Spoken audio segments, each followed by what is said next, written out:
स्वागत है आपका मेरे चैनल पे जिसका नाम है इकोनॉमिक्स प्लेनेट यात्रा। तो आज हम क्लास 11th का सेकंड चैप्टर पढ़ने वाले हैं जिसका नाम है कंज्यूमर इक्विलिब्रियम। कंज्यूमर इक्विलिब्रियम एक ऐसा टॉपिक है जिसमें हम कंज्यूमर के बारे में पढ़ने वाले हैं, उसके इक्विलिब्रियम के बारे में पढ़ने वाले हैं। कंज्यूमर कौन होता है? कंज्यूमर को इकोनॉमी का किंग कहा जाता है। इट मीन्स दैट कि decision making power is related to consumer only. Consumer ही होता है जिसकी डिमांड को फुलफिल करने के लिए प्रोडक्शन होता है और सारी इकोनॉमिकल एक्टिविटीज़ वहाँ पर कंडक्ट होती है। तो आइए जानते हैं हम कंज्यूमर इक्विलिब्रियम के बारे में। Consumer who buy goods and services to satisfy his wants. Okay, अपनी वांट्स को सेटिस्फाई करने के लिए कंज्यूमर कंजम्पशन करता है। ये कंजम्पशन करने का पर्पस होता है कि वो अपने सेटिस्फेक्शन को मैक्सिमम करना चाहता है। हर कंज्यूमर अपने सेटिस्फेक्शन को मैक्सिमम करना चाहता है, लेकिन बात यहाँ पे वही है कि कंज्यूमर के पास दो चीज़ें हैं जो लगभग उसके लिए गिवन है, एक तो इनकम और दूसरा प्राइस। उसकी कंज्यूमर की जो इनकम है और प्राइस ऑफ कमोडिटीज़ जो हैं उसके बिहाफ पे कंज्यूमर हमेशा अपने कंजम्पशन पैटर्न को ऐसे डिसाइड करना चाहता है जिससे वो अपनी लिमिटेड रिसोर्सेज से अपनी अनलिमिटेड वांट्स को सेटिस्फाई कुछ इस पैटर्न से करे कि उसका सेटिस्फेक्शन जो है वो मैक्सिमम हो जाए। तो अपने सेटिस्फेक्शन को मैक्सिमम करने की उसकी जो प्रोसेस होती है उसको आज हम यहाँ पर पढ़ने वाले हैं। कंज्यूमर इक्विलिब्रियम को जानने के लिए दो अप्रोच होती है। The two main approach to study consumer equilibrium is first is cardinal utility approach जिसको मार्शल यूटिलिटी एनालिसिस भी कहा जाता है, और दूसरा है ऑर्डिनल यूटिलिटी अप्रोच जिसको इंडिफरेंस कर्व अप्रोच भी कहा जाता है। कार्डिनल यूटिलिटी अप्रोच वह अप्रोच है जो बताती है कि यूटिलिटी जो होती है उसको क्या किया जा सकता है, मेजर किया जा सकता है, उसका मेजरमेंट करना पॉसिबल है। पहले थोड़ा सा जान ले हम यूटिलिटी होता क्या है। Utility means want satisfying power of a commodity. कोई भी कमोडिटी है, जैसे मैं ये बात करूँ इस मार्कर की, ये एक कमोडिटी है जिसमें एक पर्टिकुलर वांट्स को सेटिस्फाई करने की पावर है, इसीलिए इसकी जो पावर है उसी के कारण इसकी यूटिलिटी बनी हुई है। तो the want satisfying power of a commodity is called utility. इस यूटिलिटी को गेन करने के लिए कंज्यूमर इस प्रोडक्ट को परचेस करेगा। ठीक है, तो यहाँ पर यूटिलिटी को तो हमने अच्छे से समझ लिया। तो पहली अप्रोच जो हमारी जुड़ी हुई है वो यूटिलिटी अप्रोच से जुड़ी हुई है। तो आइए स्टार्ट करते हैं cardinal approach. Cardinal utility approach, basically ये अप्रोच जो है वो क्लासिकल इकोनॉमिस्ट के साथ जुड़ी हुई है। जितने भी क्लासिकल इकोनॉमिस्ट थे वे सारे ये मानते थे कि यूटिलिटी जो है उसका मेजरमेंट करना पॉसिबल है, और उसके मेजरमेंट करने के लिए उन्होंने कहा है कि जिस तरीके से हम डिफरेंट गुड्स को किलोज में माप सकते हैं, लीटर्स में माप सकते हैं, उसी तरीके से यूटिलिटी का भी मेजरमेंट करना पॉसिबल होता है। और आगे चल के अगर हम बात करें कार्डिनल अप्रोच की, तो हमने देखा कि भाई यूटिलिटी को सबसे ज़्यादा इंपॉर्टेंस देने के बाद हमारे दिमाग में क्वेश्चन आता है कि यूटिलिटी मीन्स लाइक सेटिस्फेक्शन। तो सेटिस्फेक्शन को जब क्लासिकल इकोनॉमिस्ट कह रहे हैं कि आप माप सकते हैं, तो कैसे माप सकते हैं? यहाँ क्या कह रहे हैं, हाउ टू मेजर यूटिलिटी, कैसे नापा जा सकता है यूटिलिटी को? तो इन्होंने कहा है कि cardinal measurement of utility is possible with the help of utile. उन्होंने कुछ ये कह सकते हैं कि इमेजनरी एक वैल्यू ले ली थी, इमेजनरी उन्होंने एक मेजरमेंट ले लिया था जिसको नाम दे दिया गया था यूटाइल। तो ये जो यूटाइल उन्होंने नाम दिया उसको मेजर कैसे किया जाए, यहाँ पे फिर एक प्रॉब्लम आ गई। तो one more way is possible to measure utility and it is suggested by professor Marshall. Professor Marshall ने कहा कि एक और तरीका है कि आप यूटिलिटी को मेजरमेंट कर सकते हो, यूटिलिटी का मेजरमेंट कर सकते हो। क्या वो तरीका है? उन्होंने कहा है कि आप एक काम कीजिए, आप किसी कमोडिटी को परचेस करने के लिए जितने रुपीज़ पे कर रहे हैं, ठीक है, अगर हम मान रहे हैं कि 1 रुपीज़ इज इक्वल टू 1 यूटाइल, और आप आइसक्रीम को परचेस करने के लिए यदि 10 रुपीज़ पे कर रहे हैं, एक आइसक्रीम को परचेस करने के लिए आप 10 रुपीज़ पे कर रहे हैं, तो वहाँ से हमको पता चल जाएगा कि यूटिलिटी का मेजरमेंट कैसा है। तब हम मान लेंगे कि यूटिलिटी आपको कितनी गेन हो रही है, 10 जो है रुपीज़ के बराबर यूटिलिटी आपको गेन हो रही है। तो ये अप्रोच जो है यही कार्डिनल अप्रोच कहलाती है। इस कार्डिनल अप्रोच में यूटिलिटी का बहुत ज़्यादा इंपॉर्टेंट है, और बेसिकली ये ऑर्डिनल अप्रोच से जो डिफरेंट है उसका कारण ये है कि यहाँ पे ये मान लिया गया है कि यूटिलिटी को मेज़र किया जा सकता है। यूटिलिटी के बारे में कुछ और बातें यहाँ पे एडिशनल मैं आपको बताना चाहूँगी। पहली बात ये है कि यूटिलिटी जो है उसके अगर हम डिक्शनरी मीनिंग पर जाएंगे तो यूटिलिटी का मतलब होता है जिसको कंज्यूम करने से, जिसको यूज़ करने से हमारा कुछ बेनिफिट होता है। लेकिन इकोनॉमिक्स में यूटिलिटी का ये मीनिंग नहीं है। अगर लीकर का कोई कंज्यूमर है और अगर वो लीकर पीता है, ओके, तो इसका मतलब ये है कि वो उसका कंज्यूमर है और उसको कंज्यूम करने से उससे सेटिस्फेक्शन मिल रहा है। अगर हम डिक्शनरी पे जाएंगे तो हम देखेंगे कि लीकर जो है उससे तो बहुत सारे बॉडी को हार्म होते हैं, लेकिन फिर भी जो उसका कंज्यूमर है उसके लिए उसमें यूटिलिटी दिखाई देती है। तो यहाँ पे इसका मीनिंग इस तरीके से अलग है। यूटिलिटी और सेटिस्फेक्शन को अगर हम प्लेजर के साथ, हैप्पीनेस के साथ जोड़ें तो वो थोड़ा एक डिफरेंट टर्म हो जाएगा। आप यहाँ पे समझने की कोशिश कीजिए, एक पेशेंट है, मान लीजिए उसके कोई बोन फ्रैक्चर हो गई है और वो डॉक्टर के पास जाता है और डॉक्टर जो है वो उसका ट्रीटमेंट कर देता है, तो उसको यूटिलिटी, सेटिस्फेक्शन तो मिलेगा, लेकिन उसमें उसको खुशी होगी? खुशी तो नहीं होगी ना। पहले ही तो जो है आर्म ब्रोक हो गई है, उसके बाद ट्रीटमेंट चल रहा है, ट्रीटमेंट चलने के बाद ये तो नहीं कह सकते ना कि उसमें बहुत खुशी हुई होगी जो ट्रीटमेंट हुआ होगा। खुशी तो नहीं हुई है, लेकिन जो जिस पर्पस से हम डॉक्टर के पास गए थे उसने वो पूरा कर दिया, मतलब वहाँ से यूटिलिटी मिली, वहाँ से सेटिस्फेक्शन मिला। तो इस तरीके से यूटिलिटी की बात हम यहाँ पे समझ चुके हैं। यूटिलिटी जो होती है वो सब्जेक्टिव होती है। It means that it depend on person to person, place to place and time to time. Person to person का मतलब ये है कि आपका चॉइस अलग हो सकता है, मेरा चॉइस अलग हो सकता है। रेड कलर अगर मुझे पसंद है तो उसको पहनने से मुझे सेटिस्फेक्शन ज़्यादा मिलेगा, आपको नहीं पसंद है तो आपको सेटिस्फेक्शन नहीं मिलेगा। Person to person, place to place, place to place का भी यहाँ पे डिफरेंस हो जाएगा। जरूरी नहीं कि एक चीज़ जो यहाँ यूजेबल हो वो हर जगह पर यूजेबल होगी, ठीक है। Due to change in climate और वेदर और कल्चर, इन सारी चीज़ों पर डिपेंड करता है। Place to place and time to time. Rainy season में रेनकोट पहना जाता है और ठंड के सीज़न में जो है वुलन या गर्म कपड़ों की डिमांड होती है। तो इस तरीके से हम यूटिलिटी की कंसेप्ट को और अच्छे से समझ सकते हैं। जहाँ तक बात रही कार्डिनल अप्रोच की, तो इसको अच्छे से समझने के कार्डिनल अप्रोच में यूटिलिटी का कंसेप्ट अच्छे से समझने के लिए हम यहाँ पे उसके डिफरेंट कंसेप्ट देखते हैं यूटिलिटी के। पहला कंसेप्ट है इसमें total utility concept. Total utility refers to the total satisfaction, total satisfaction obtained from the consumption of all possible units of commodity। एक कमोडिटी की जितनी भी पॉसिबल यूनिट्स का आप कंजम्पशन करते हैं, जब उन सारी यूनिट्स से मिलने वाले सेटिस्फेक्शन का आप समेशन कर देते हैं तो आपको टोटल यूटिलिटी मिल जाती है। टोटल यूटिलिटी का फॉर्मूला जो है वो है TUN is equal to utility from first unit, utility from third unit, fourth unit and so on.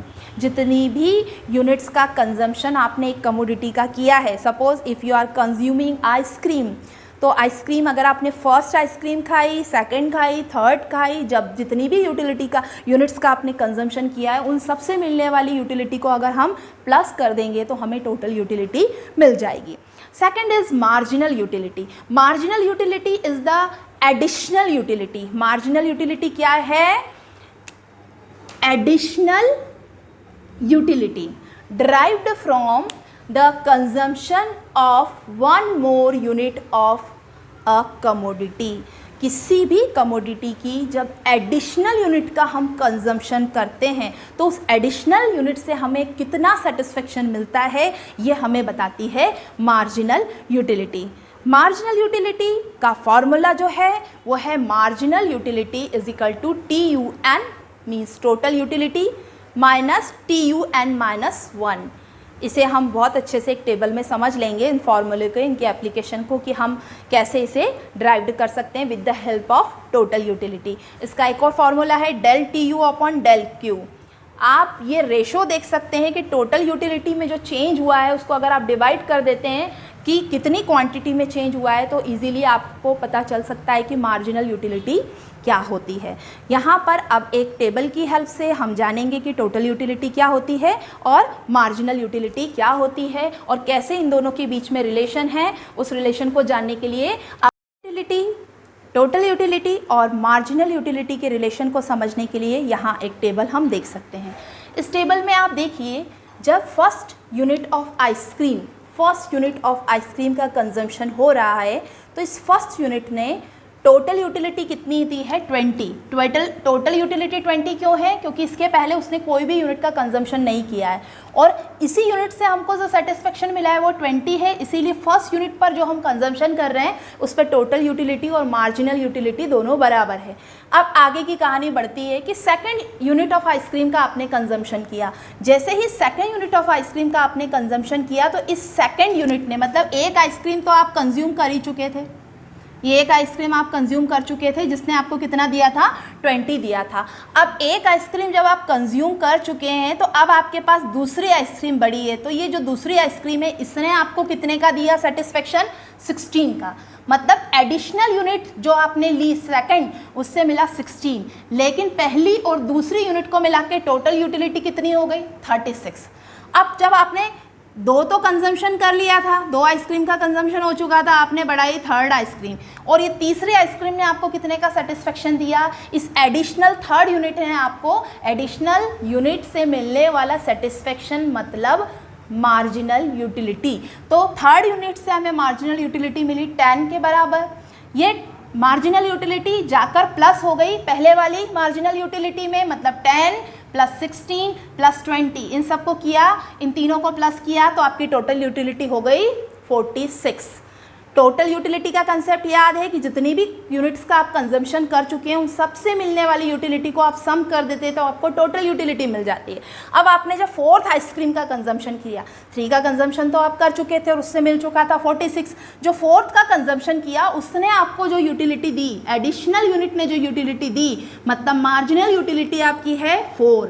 ये मार्जिनल यूटिलिटी पहले वाली टोटल यूटिलिटी में जाके मिल जाएगी, 46 में जाके प्लस हो जाएगी तो आपके पास आ जाएगी टोटल यूटिलिटी जो कि है 50। अब क्या हुआ, जब आपने फिफ्थ यूनिट ऑफ आइसक्रीम का कंजम्पशन किया तो उसने आपको कोई भी सेटिस्फेक्शन नहीं दिया। जब कुछ भी सेटिस्फेक्शन नहीं दिया तो ये 0 जाके 50 में प्लस हुआ तो अगेन यू रिसीव 50, मतलब टोटल यूटिलिटी कितनी हो गई है 50 हो गई है। अब जब आप 6th यूनिट का कंजम्पशन करते हैं तो इस यूनिट से आपको कोई सेटिस्फेक्शन नहीं मिलता बल्कि डिससेटिस्फेक्शन शुरू हो जाता है।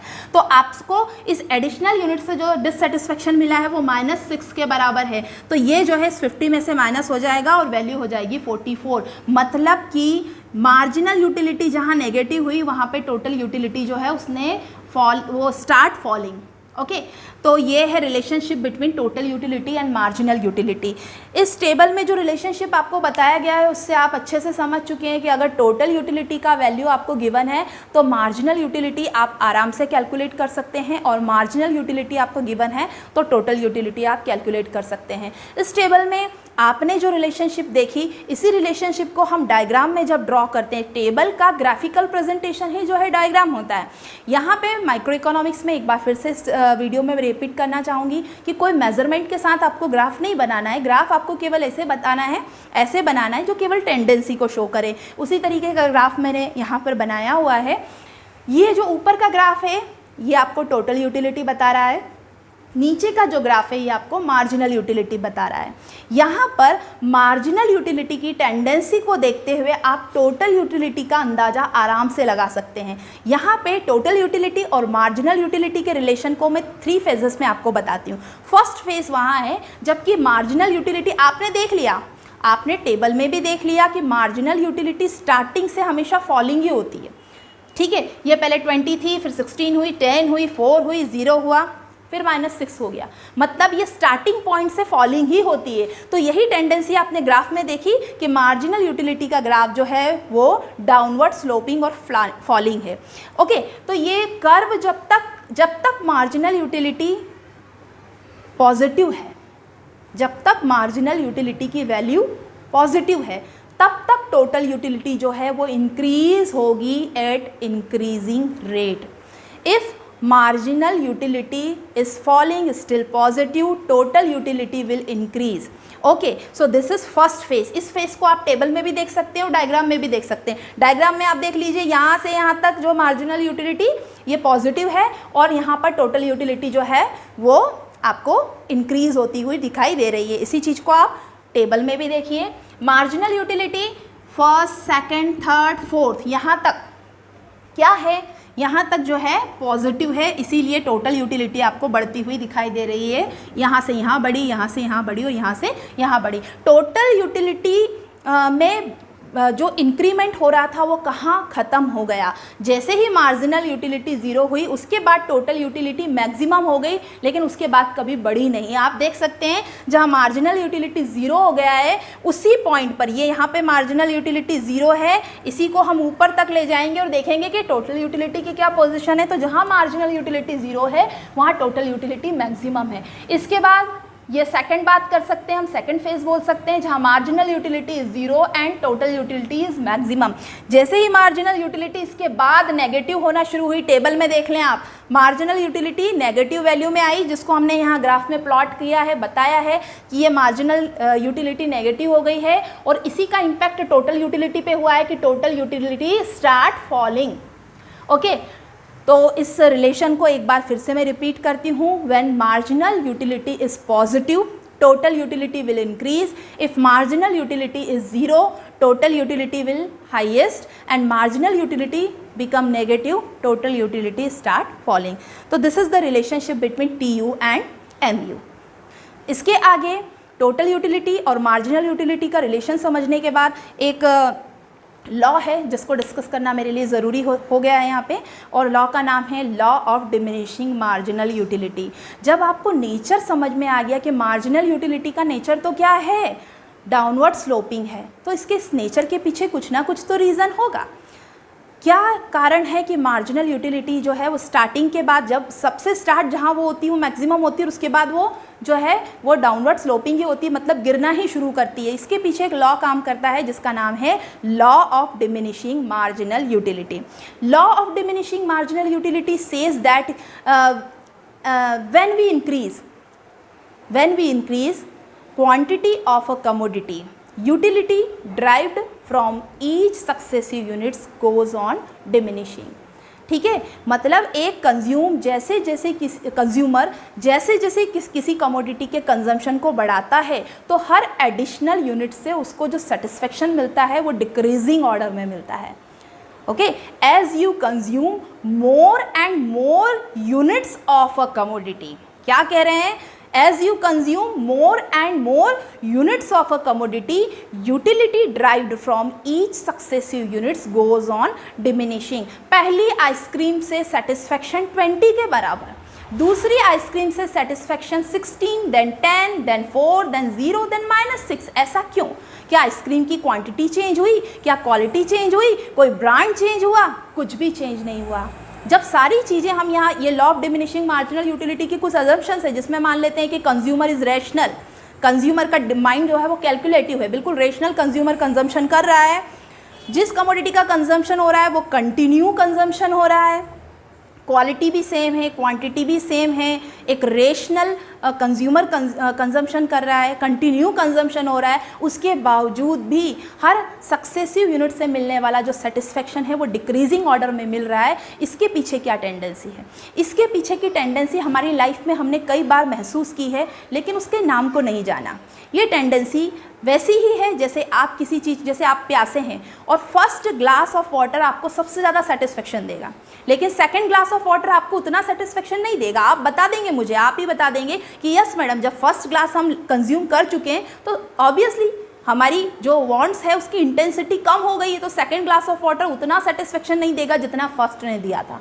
ओके, और थर्ड अगर हम कंज्यूम करते तो उससे भी कम सेटिस्फेक्शन मिलेगा। वैसा कि वैसा ये आइसक्रीम वाला केस था कि अगर कोई आइसक्रीम लवर है वो भी आइसक्रीम यदि कंज्यूम करता है तो उसको भी फर्स्ट यूनिट से सबसे ज़्यादा कंजम्पशन मिलेगा, सेकेंड से उतना नहीं मिलेगा, थर्ड से उतना भी नहीं मिलेगा, फोर्थ से उतना भी नहीं मिलेगा, और एक पॉइंट आएगा जब यूटिलिटी जीरो मिलने लगेगी, मार्जिनल यूटिलिटी, और वो नेगेटिव भी हो जाएगी। तो ये law of diminishing marginal utility हमको बताता है कि as we consume more and more unit of a commodity, utility derived from each successive units goes on diminishing. इसी को हमने यहाँ टेबल में देख लिया। आप ये टोटल यूटिलिटी को अगर अवॉइड कर देंगे तो यही टेबल आपको यहाँ पे हेडिंग डालना है, law of diminishing marginal utility. इसका हेडिंग डाल के यही टेबल आपको बनाना है। और ग्राफ की बात आती है कि LDMU law of diminishing marginal utility में ग्राफ क्या बनाना है, ये टोटल यूटिलिटी का ग्राफ आप अवॉइड कर दो, यही ग्राफ है मार्जिनल यूटिलिटी का। तो इस चैप्टर में, इस वीडियो में हमने केवल यही पढ़ा है। आगे हम इस कंसेप्ट को कंटिन्यू करेंगे इस चैप्टर के नेक्स्ट पार्ट में। Bye bye all of you.